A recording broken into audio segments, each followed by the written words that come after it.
time now for our final session, so please do stay seated there, of the GMIS Summit. We're now going to go in conversation about man with machine, not man versus machine. And I'll hand over now to our moderator, Declan Curry, who's a journalist and news presenter. Declan.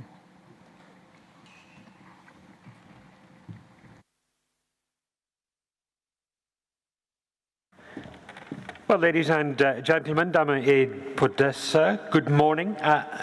Nadira, thank you so much for your flawless and fantastic moderation this morning and for your introduction to this discussion, man with machine, not man versus machine, looking at the role of robotics and automation in the workplace and in wider society. Work is of immense importance to human beings. The phrases good job or a good day's work are signals of the highest praise. Work gets us up in the morning, puts food on the table, keeps us comfortable, warm and dry. And career advancement, getting ahead at work, gives us a feeling of success and fulfillment. For many, the work that we do helps define who we are as individuals. So what happens in a world of automation, robots, and connected intelligent machines? Will the jobs we do become obsolete? Will our very idea of work have to be redefined, or is the future something much less dramatic? To discuss this, I'm delighted to introduce our panelists. We have Dr. Suzanne Baylor, who's the General Secretary of the International Federation of Robotics. We have Jessica Lee Jones, who has responsibility for industrial processes at one of the world's largest and most innovative electronics companies. She has also been celebrated by Forbes magazine as one of the business stars of the future. She is one of the Forbes 30 under 30. And we have Chris Möller, who's the Managing Director of the Robotics Hub. Just for the sake of clarity, tell us what the Robotics Hub is. Click the button. There we go. Thank you. Our first lesson in automation today. Yeah, not a robot. So the Robotics Hub is mostly a venture capital fund focused on early stage company creation, in areas we think that robotics can be very transformative in a positive way to our society. But we're a little bit more than a traditional VC fund. We like to backstop what we do on the investment side with really tailored product development, infrastructure, and other tangible support to making companies more successful. Thank you very much. We will welcome your input throughout this discussion. Let's bust some myths to start with. Suzanne, I'll start with you. Automation is going to lead to a jobs catastrophe. Millions of jobs will be lost. True or false? Yeah, there are many studies and many media catching on those studies, and it's communicated over and over again, looking at this destructive effects of automation.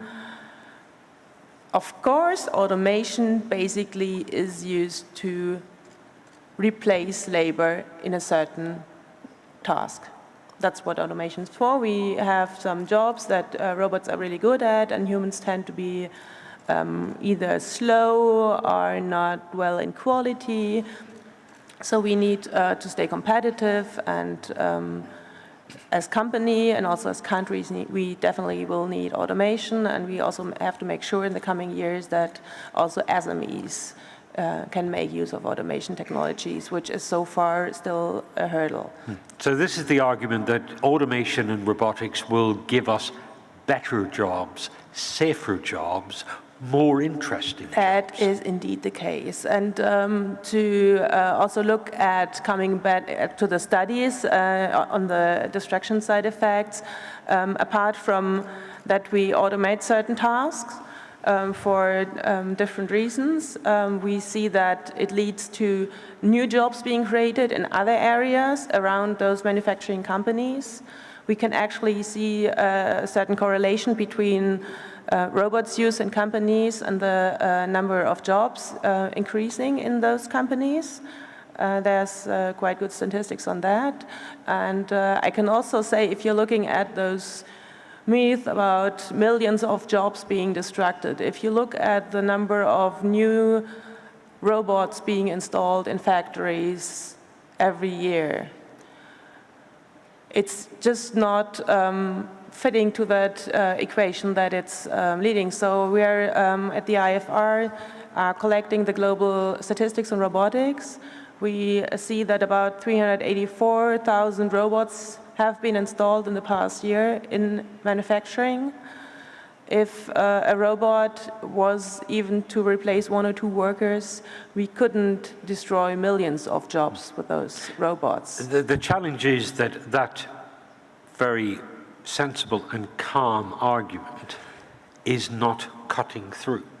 When the media talks about this, when labor groups talk about this, they are consumed with fear. Sorry. I can well understand. A lot of fear is created because you don't know the situation quite well. So whenever you look at what robots are capable of doing, you get a much better understanding. So let me take some example where we really need robots, because we can't do that without automation. That's, for example, taking the welding jobs. We don't find enough welders for industry, and welding is a significant point in industry, in machinery industry, in metalworking industry, automotive industry needs welding. So if we want to stay competitive and keep up our production, we need to automate this kind of jobs. Thank you. Well, no, and I think that the two of you just hit on something really important in the process of that conversation. You know, what you said, the argument that it's man versus machine is largely an emotional one. The argument that it's man and machine together building a better future is a fact-based one. And it's always harder to get fact-based arguments to win over emotional ones, because people at their heart are emotional. But it's also part of why we can't ever really be fully automated, at least with anything near the current technology, because emotions and judgment and those sort of things is valuable in almost every career on Earth. And which cannot be learned by machines to the best of... Sorry. Well, no, I mean, you could teach machines wisdom, but you can't teach them judgment, at least not currently. And wisdom helps make, repetitive tasks and boring tasks and dangerous tasks better, safer, etc. But it doesn't replace the fact that someone ultimately has to make a decision, and that someone is still a person. So why not couple, the wisdom with the judgment and have a better package? So it's no, I lost my phrase. We really need the robots, and we need to educate people on that, not only on using robots, but also understanding what robots actually are good for. And we should also shed a closer look at what robots actually are less good at for, because then we have less fears about robots taking our job. If I look at my daily tasks, there are certainly some tasks of what I have to do that could be automated, and I probably would love to give that over to automation. But there are other tasks that I think will not be automatable in the next 5 to 10 years and might never, ever be automatable. We have a human dexterity. We have human flexibility.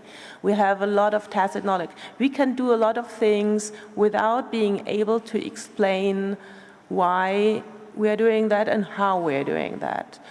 The classical robots we are using so far in factories are based on programming, where you have to teach the robot exactly what to do. So far we are not progressed in machine learning and AI that we could automate that.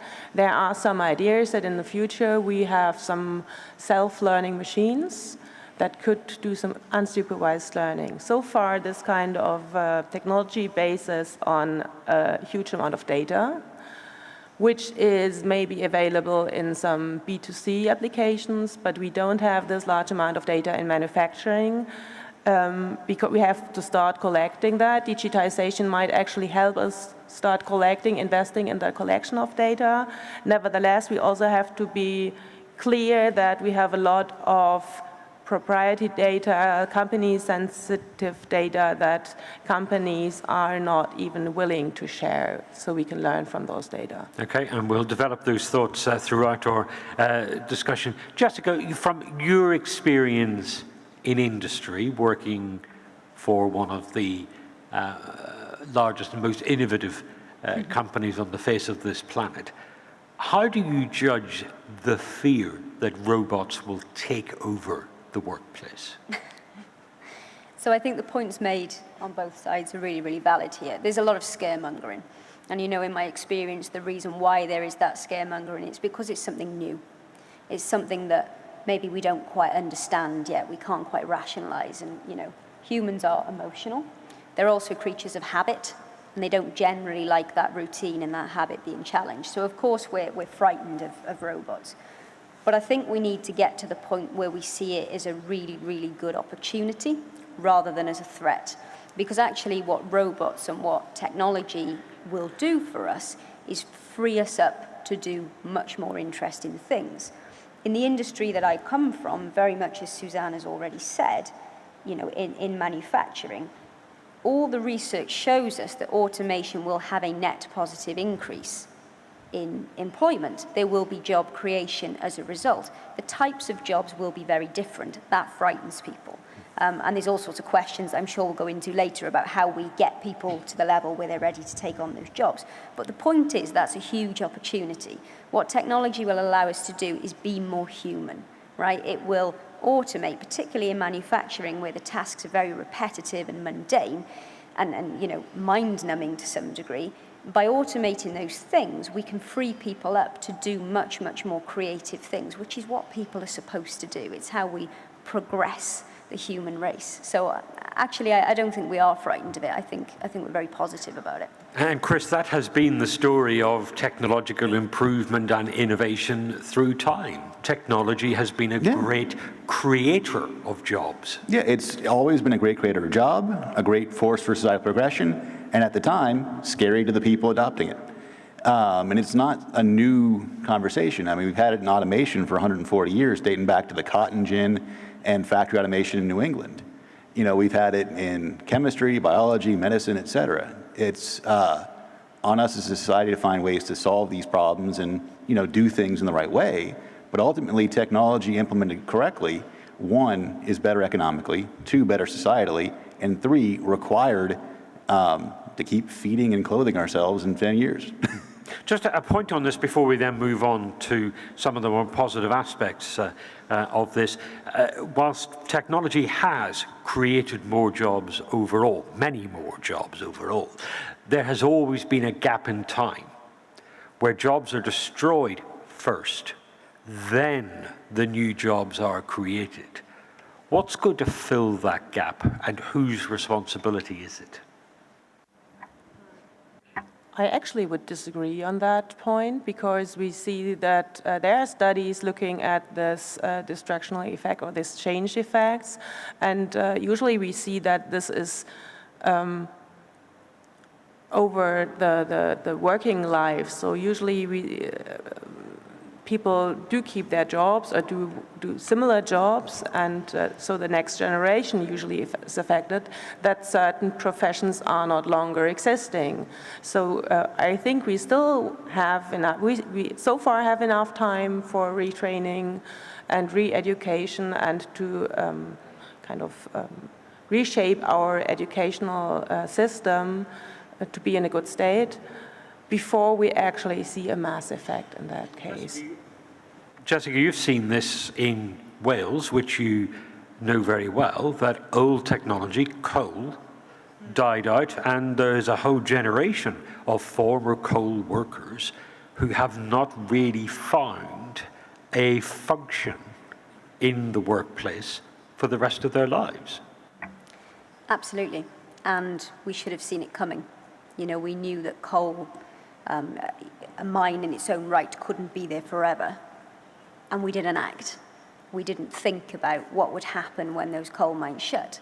And as a result, as you've just said, there were huge populations of people around South Wales that were totally displaced. The skills that they had acquired over, a couple of generations in mining, There were even mining universities in South Wales. And the skills that were acquired were not applicable anywhere else. Now, as Chris has just pointed out, this has happened over history. We know this is coming. As Suzanne said, we've got enough time to see this coming. Most of the technology is not really near maturity just yet. So I think there is a shared responsibility amongst businesses and amongst government to put in place a strategy and to be very, very deliberate about the use of technology. So we don't just invest in technology because it's the thing to do and we're worried that we're going to get left behind. We invest in technology because we're deliberate in what we want to achieve, and we have mapped out and we understand the consequences of implementing that technology. And if we can do that, if we can be strategic about it, we can plan and we can put in place mechanisms that stop a repeat of the mine closures in South Wales. Do we need a tax on robots? Oh, absolutely not. So that they do the work, but the economic benefit is captured and distributed to society as a whole. I mean, I think the whole concept of a robot tax plays into the fear side of the argument, that somehow they're taking benefit away from us, so we must tax them. That's not true. You know, I mean, going back to the actual statistical argument that robots and automation have, always will been, and for the foreseeable future will continue to be job creators, no, we should be making it easier to adopt robots. I mean, if you actually look at countries as implementers or non-implementers of robotics, the ones that do are the ones with the best employment, the highest GDP, et cetera. Where I think we do need to start looking creatively, though, is at exactly that Wales problem you mentioned. Because if you look at why those workers got so largely displaced, what they were trained for was very task-specific. You know, if you look at the new economy skills, they're all very heavily in math, especially. So if you were spent 20 years being trained to whack a rock with a pickaxe, you probably have not remembered calculus too well. And there's tons of entry-level coding jobs all throughout Wales, England, America, you know, that can't be filled and would be perfect for all these folks no longer able to work in coal mining or more hazardous fields. But you need to do geometry to work out the angle of which to swing the pick, right. Of course. And that's Suzanne, the thing, but that's actually a great point, right? Because it's not like these are fundamentally less intelligent people. We just have not maintained the right skill set in their brains. They can learn these things. There are ways to do adult retraining. We just have to focus on them and do them. Suzanne, robot tax. Yeah, I think a robot tax would definitely deter badly needed investment in robotics. We need more of that. We need to empower SMEs. So in introducing robot tax would massively endanger our SMEs, the competitiveness of our SMEs. That's one point. And the second point is usually taxes are a national thing. So tax is introduced in a single country at a certain point. There will never be something like a concerted introduction of a robot tax on a global scale. So the first country that introduces a robot tax will immediately face a withdrawal of investments. It would have to face companies moving their manufacturing and production sites to other countries that are more attractive to companies. Okay, let's move on. Let's talk about then, if our proposition is that robots and automation will assist humans rather than replace humans, what are the ingredients that we need for that to be most productive and most successful? How does it work in practice on the factory floor? Yeah, of course, we have to make sure that the skills are right. We have that, we discussed that before. I think that we have to have a concerted action between companies, between governments, and also with the educational bodies in the countries to define the right measures and the right skills. First, I think we have to think about which skills are definitely needed. We see that technical skills are of massive importance, added up with ICT skills. So far, it turned out that it seems to be easier to train people basically in technical skills. ICT skills then can be acquired on top. It doesn't work the other way around. So with that concerted action, we finally get to the workers that are urgently needed. Our industry is facing a lack of qualified workers so far, and that's hindering development.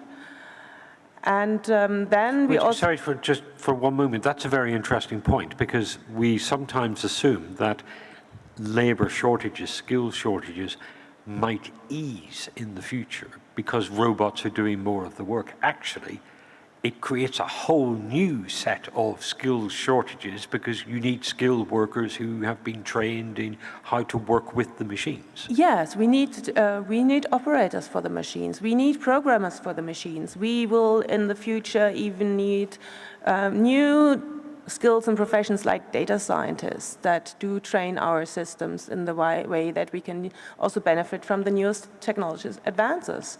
And right now, especially the manufacturing industry is in strong competition with the services industry, with financial sector, with banking. They are just able to pay higher salaries, and they compete and they win the game. So actually the small and medium-sized enterprises, and we do see a lot in our industry, do have a problem with that. Jessica. I think there's different levels to this as well, right? So as a business, if you're going to introduce robots and automation, you have to be really, really careful and deliberate in the message that you're sending to employees, right? So I can think of an example, maybe the first project that I ever worked on that included robotics. And we did it behind closed doors. And you can imagine how people must have felt thinking that this stuff was going on behind closed doors that was going to replace their jobs. I mean, what they didn't know was that we had a plan in place to ensure that they were going to be, reskilled, upskilled and retrained to go into, better, more interesting jobs. But they didn't necessarily know that. So the impact on them initially, was quite negative. And we made a very conscious decision to actually take the development out onto the shop floor. So before the robot was even ready to go into operation, we brought it out with the engineers and we did it, in public view. And we actually invited the operators to come along and meet the robot and talk to it. And the difference, you can't imagine, within 2 weeks. I mean, it had a name, it was called Eric, and the second one was called Erica. And it was really, really positively received. So I think as businesses, we have to be so, so careful about why we're doing it and the message that we're sending. Suzanne, quick reaction. Yeah, that's definitely a good point you make, and we're well aware that it's important to involve the workers. We have very good experiences, including the trade unions in this task. So especially the trade unions in those countries where we see a larger share of automations that are already knowing about what we are talking, they are pretty much in favor of introducing further automation because they know that the game, it's not about human labor versus robots and automation and machines doing the jobs, but in a lot of cases the question is, do I keep the manufacturing on this site, in this country, or is it moving to somewhere else where the labor is cheaper? And so it's, if you're looking at a certain manufacturing site, you definitely also have to inform people, and this is well understood, that this is rather supporting their job than killing their job. And it's a chance and an opportunity we have to take, otherwise we will lose in that globalization game. So Jessica, when we are identifying these ingredients for success, skills, we mention again and again, transparency is the example that you've just given. What other lessons have we learned from the journey so far? I think we just need to be positive about it. I think we have to remember, it's interesting that you bring up trade unions, right? So people can sometimes see trade unions as being a little bit of a barrier to getting things done. Certainly in the UK, it has been difficult. If you bring them on the journey, if you are open with them and you do engage with them in the right way, they will understand that we have to do this. This is a matter of evolution. This is not, something that maybe the big companies will do and the little companies can't. We have to move with the times. And if we do want to be competitive, with markets that are, cheaper in labor, etc., then we've got to start embracing this technology. So for me, it's how we change the mindset and how we create a positive perception of technology. And I do wholeheartedly agree with that. But I think on the other side of the table, as the people investing in and building the technology, we also got to make it a lot easier on people. So, one of the things we look at, very core when we invest in a company, is from the spectrum of, Welsh coal miner to PhD in robotics, how close to this side can you be and still use this? There were some really cool presentations yesterday about the democratization of manufacturing, using, VR and gamification to get, let's just say, advanced design accessible to people with non-technical backgrounds. That's a big part, in my opinion, of closing the gap, because if you don't need a 8-year technical education to use these things, they're a lot less scary. You also have to identify why the robot is there. What is the task that it is supposed to do? Because they don't fix everything. They don't solve every problem in the workplace. Yeah, spot on. And I've seen many examples of where, a business has a particular repetitive task, and they say, okay, we'll just take that person out and put a robot there, and within 12 months we'll achieve a return on investment. Yeah, okay, fine. But if you stand back and look at that process, more often than not, there are much more simple ways that you can change that process such that you don't even need that technology or that automation. I spend a lot of time in Japanese factories, and it's quite interesting how over-engineered a lot of things are there. And sometimes, you see these crazy transport systems, these, robots inside robots, and everything's moving and going out, and you can just use gravity, right? Sometimes it really is that simple. So we have to be careful not to become too technocratic as well, and to really just take a step back and as we've said several times, understand what we're trying to achieve. And Chris, this is of interest to the people that you represent, because they want to know that the money that is being invested in such and such an automation process is actually going to deliver the promised return, that it's not wasted money. Well, no, and there's an economic efficiency argument to all this at its core. And, well-implemented automation does return people money, it does protect people's jobs. But, more importantly, if communicated well, it lets, let's say, investors, employees, what have you, know that this is actually moving society forward, not backwards. And that's important. Yeah. Suzanne. We also have to look at certain angles. We have certain tasks that are definitely, from a technological side, really hard to automate. But there might be other tasks that actually we could develop robots doing that.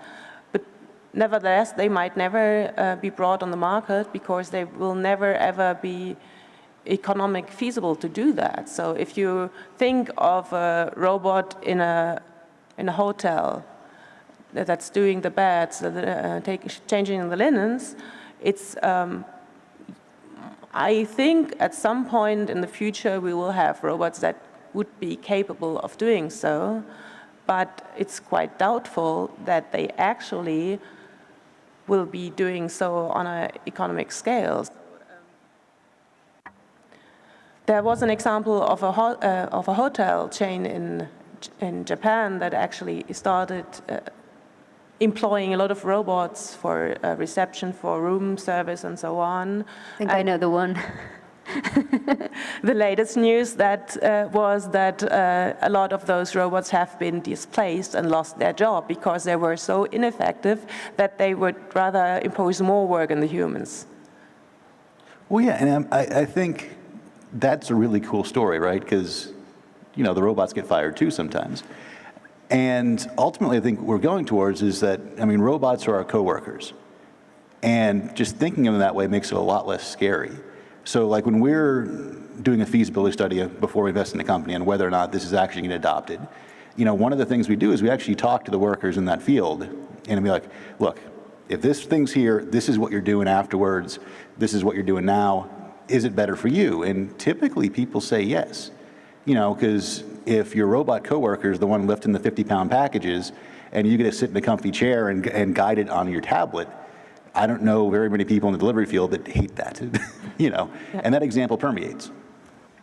I think robots as co-workers is a really interesting example. I mean, there's a lot of research out there that suggests how human a robot looks. You know, there's almost a point at which they're quite cute, and then all of a sudden they become quite scary.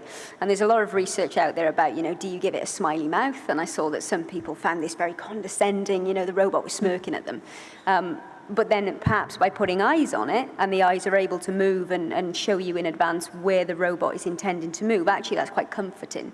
So there is a level as to how human we make these things and how much we can accept them into society. Well, no, I mean, that's just a fascinating point right there, because I mean, you never give a robot a face, but you should always give it eyes.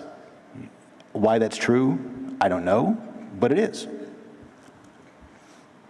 There is a question about the scale of investment as well, and the sums involved, which can be pretty substantial if it's an extensive industrial process. And it does leave you wondering whether the economic benefits of automation and industrialization in terms of productivity, whether they are going to be scooped up by the largest companies because they can afford that investment in the first place. Where does this leave small and medium-sized enterprises? Well, of course, if you look at the history of robotics, it have been mainly large-size enterprises deploying robotics. The two largest markets of robotics are the automotive industry and the electric and electronics sector. So both of them cover up currently about 60% of the robots sold globally each year. But the next step will be focus on SMEs. We see that the growth rates also are quite saturating in those markets. So if we, the current developments of the big robot manufacturers go towards easy-to-use robots. We have probably touched upon the field of so-called collaborative robots that are safe, in a sense that they can directly interact with humans. I mean, you see those big industrial robots in front of the stage. They are covered, and whenever they are moving, I mean, fortunately, they are now not moving. When they are moving, I don't want to be near them because if they touch me, I might lose my life. But that's why safety is important, so they are moving only when there's no one around. But this new kind of collaborative robots will enable us to work close with the humans, to kind of hand guide teach robots. So the interfaces on teaching those robots do get more intuitive, and that's definitely what we as a robot manufacturing industry have to deliver to the customers, make it easier for them to use. The big companies can afford to send their staff in a one-week training course to learn how to train the robot.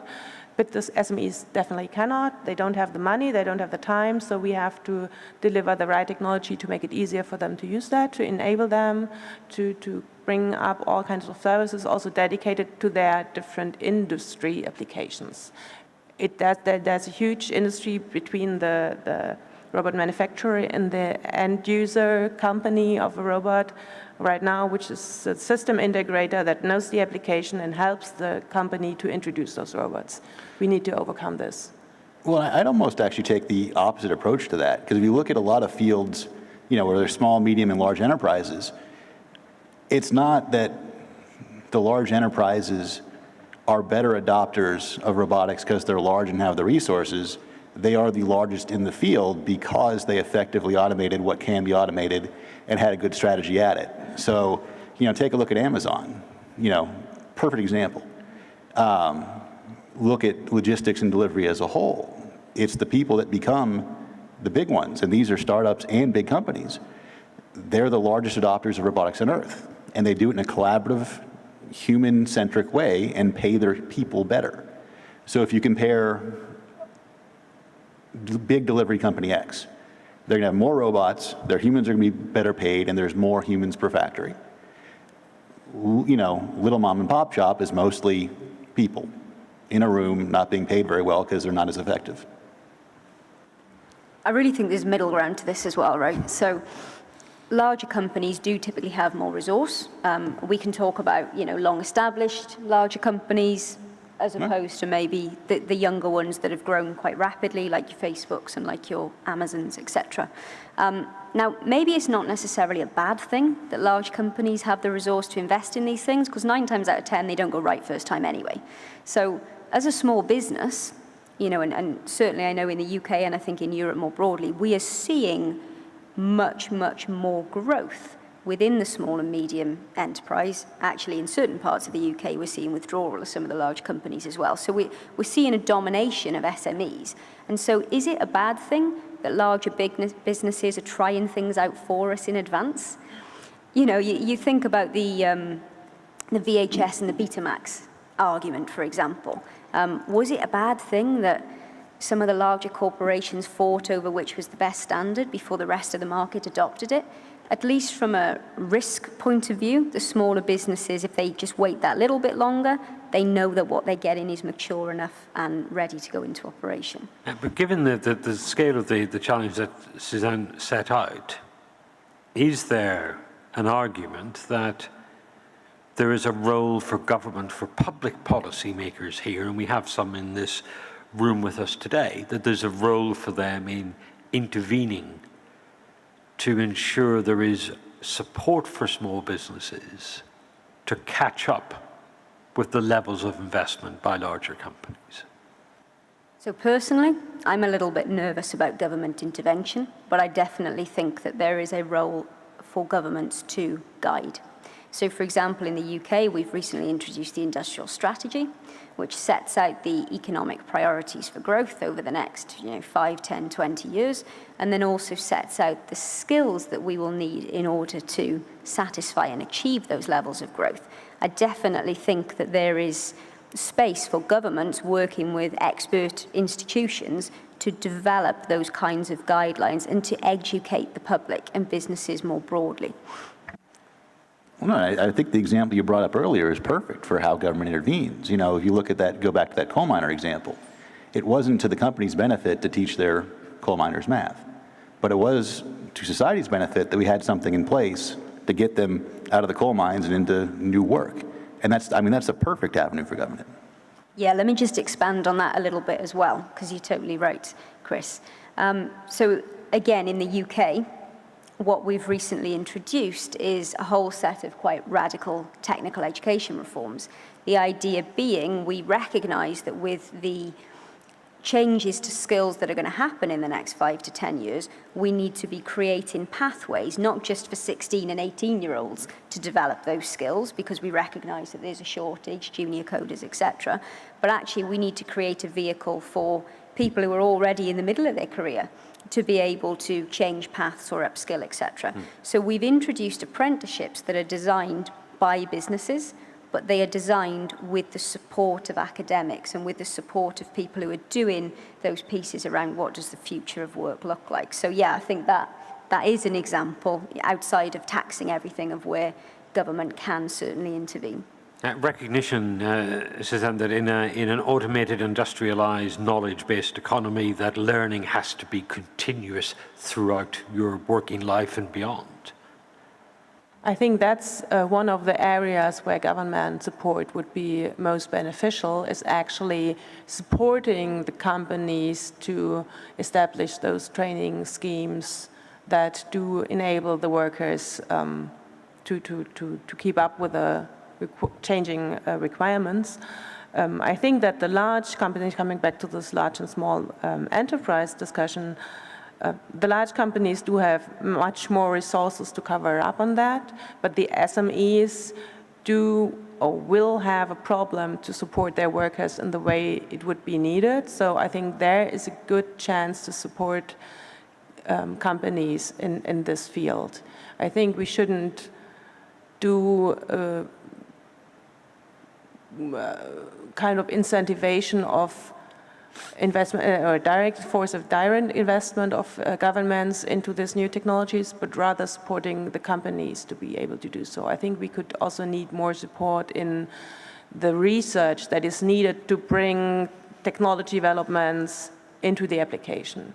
I think that's something that is lacking. We have certain money invested in academia, but we have to fill the gap between the prototypical development in academia and the final product on the road. And I think that's very important. I think that government could support companies massively. And when we talk about skills, and we've already discussed this at some length, we've talked about the role of government, the role of companies. There is a responsibility on the individual to ensure that their skills remain at the forefront of their chosen profession. It definitely is a job of the individual to take care of its individual career path. I think every system we think of, where governments, education systems, and companies collaborate, wouldn't work if the worker at the end says, but I don't want to participate in a training course. So I mean, that's a certain, should be in the personal interest of the worker. Of course, it should be supported that you don't have to do all in your leisure time. Maybe you have to have some split models, how to financially stem the training efforts. And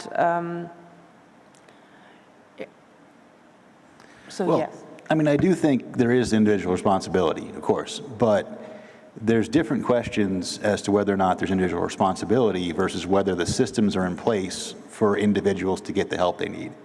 And, you know, if you look at what the current need is, people coming from heavily manual fields going into heavily technical fields, you know, it's not like it's very transparent to those folks that there's something out there that can help them learn coding. That's where the responsibility, I think, shifts to societies from individuals, because yes, individuals need to get help, but we as a collective need to make sure that where it's in our best interest collectively to help these people, they can find the help and get it economically.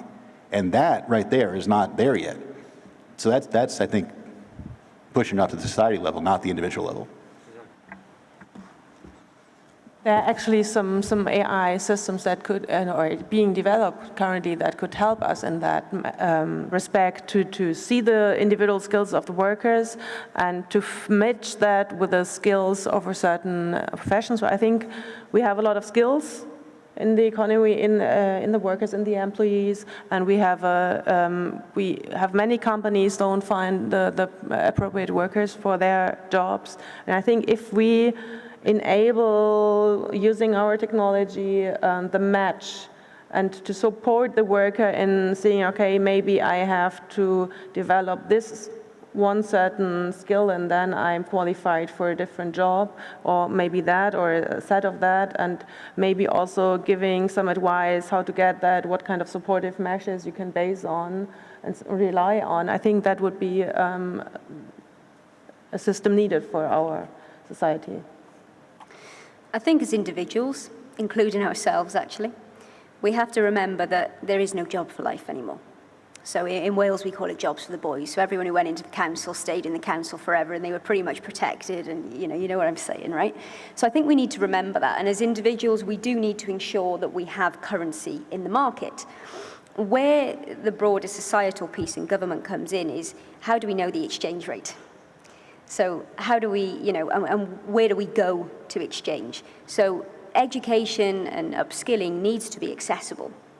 But before it's accessible, it needs to be obvious as to what kinds of skills we need. And I think you're absolutely right. We don't have that clarity yet. Two further developments just in the last 5 or so minutes of our discussion. We've mentioned obliquely machine learning and artificial intelligence as part of this industrialization. And it is the obvious next stage, is that as well as machines working alongside humans, you have machines that learn, become more human, and that learn greater skills. How does that change the dynamic of the relationship with the humans who work alongside them as the machine becomes smarter and smarter? Well, but again, I think it goes back to the wisdom versus judgment comparison, because the machine's not becoming generally smarter. It's becoming smarter in one narrow context where you're training it. So, I mean, you know, for example, even if you get a great self-driving car one day, 25 years in the future, or 10 years in the future, or whatever is plausible, that robot driver is not getting out of the car and going into its kitchen and making a taco. That generalization of learning and skill development is still uniquely human. And that's kind of the encouraging aspect when you look at this whole machine learning thing. Yeah, it gets good at something repetitive and boring, but it has no life skills. So don't fear it. There is a saying in Japanese manufacturing, particularly within Toyota and the TPS system, that you have to invest in full participation. So that means you have to use the brain power of all your employees. And it doesn't matter what robots, what AI, you know, what technology you bring in, you are never going to beat the collective brain power of your workforce. Suzanne, you were nodding in agreement there. Yeah, I completely agree to that. So we never should forget that, as Chris said, we won't have robots that are as intelligent and as autonomous as humans are. They're good at certain tasks, but we also should never forget robots are a tool for us. They are designed as a tool for us, and they serve as a tool for us, and they are not taking their own decisions to outpower ourselves. How close are we to what has been termed dark factories? Factories entirely composed of robots, no humans at all. We've seen such factories, but they are rather in the minority. So theoretically, that's possible that if you have a 100% autonomous production, automated production, you have the workers that do operate the machines, sit in an operating center, and the rest of the factory is dark. But whenever you have some stopping of operations, you have to turn lights on, and the human operator has to get into the factory and find the cause of fault and restart the system again. So actually, it turned out that a lot of processes are not yet fully automatable. And with the new kind of robots we are seeing coming, the collaborative robots, we also do not plan to have a full replacement and a full 100% automation without human involvement. I think maybe Germany is possibly slightly ahead on this, but certainly in my experience, a lot of factories just need to go back to basics. I was really enlightened, actually. I spent a lot of time I spent last week in Japan visiting several factories mostly within the Toyota supply chain. And, you know, I did not see one digital KPI board. I saw very few andons. I saw, you know, maybe a handful of welding robots. But on the whole, everything was pen and paper, literally pen and paper. And I mean, that sounds crazy, but the philosophy is that if every individual is engaged in writing down their quality targets and their achievement and their production achievement, etc., if every employee is responsible for that, then actually we don't need big flashing screens telling us what's going on, because, you know, we already know what's going on. So I think there's a lot that can be said for just going back to basics. Chris, this has got to be the investor's dream, though, that you have a factory without humans. Humans are expensive, they make mistakes, they injure themselves, they die.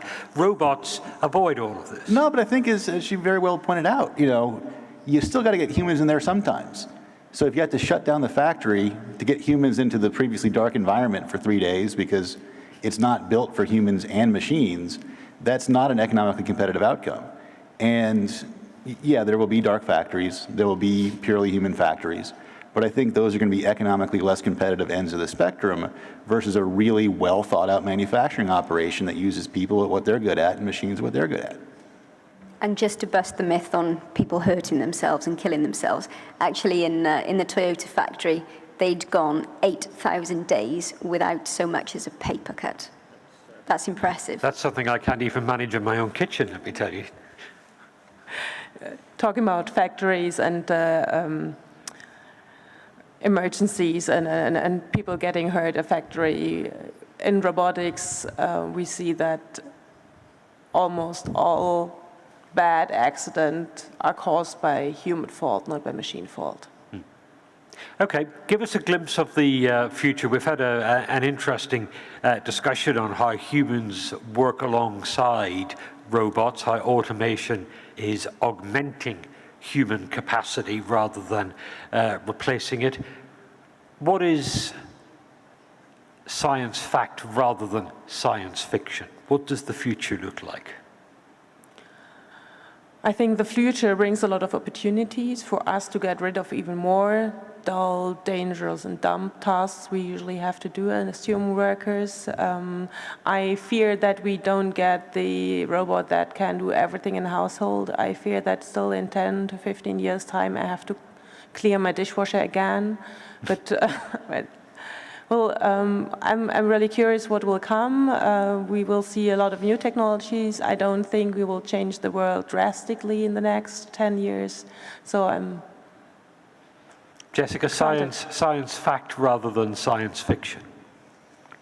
Yeah, actually, I think the opportunities for manufacturers in particular extend much beyond just automation. So thinking outside the factory, I think there is huge opportunity for manufacturers to transform their position within the supply chain. Typically, as manufacturers, we feel the squeeze from everybody. I think as supply chains start to develop and there is more transparency, that we have more opportunity to create more value-add services. And I think that's where humans will play a huge, huge role. So I don't think we've seen the last of people. Thank you. And Chris, a 15-second glimpse of the future. I think the future looks a lot like today. You know, our homes are going to look a lot alike, but 15 years from now, there'll be 20 robots in our house smarter than us. They'll look like our fridge and our toaster, not giant Rosie the robots. And, you know, we're going to have more time to do what we're good at, you know, do the things that humans actually are meant to do. It's not a scary future, it's a happy one. A wonderful and insightful discussion. As they leave the stage, please join me in thanking our panelists, Dr. Suzanne Beeler, Jessica Lee-Jones, and Chris Muller. Thank you very much to the three of you.